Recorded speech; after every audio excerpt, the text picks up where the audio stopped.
কবি নীরেন্দ্রনাথ চক্রবর্তীর উলঙ্গ রাজা। সবাই দেখছে যে রাজা উলঙ্গ, তবুও সবাই হাততালি দিচ্ছে, সবাই চেঁচিয়ে বলছে সাবাস সাবাস। কারো মনে সংস্কার, কারো ভয়, কেউ বা নিজের বুদ্ধি অন্য মানুষের কাছে বন্ধক দিয়েছে, কেউ বা পরান্নভোজী, কেউ কৃপাপ্রার্থী উমেদার প্রবঞ্চক, কেউ ভাবছে রাজবস্ত্র সত্যিই অতীব সূক্ষ্ম, চোখে পড়ছে না যদিও তবু আছে, অন্তত থাকাটা কিছু অসম্ভব নয়।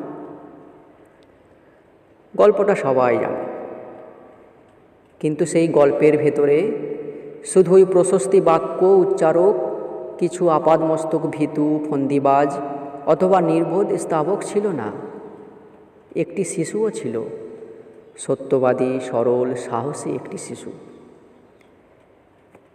নেমেছে গল্পের রাজা বাস্তবের প্রকাশ্য রাস্তায়, আবার হাততালি উঠছে মুহুর্মুহু, জমে উঠছে স্তাবক বৃন্দের ভিড়। কিন্তু সেই শিশুটিকে আমি ভিড়ের ভেতরে আজ কোথাও দেখছি না।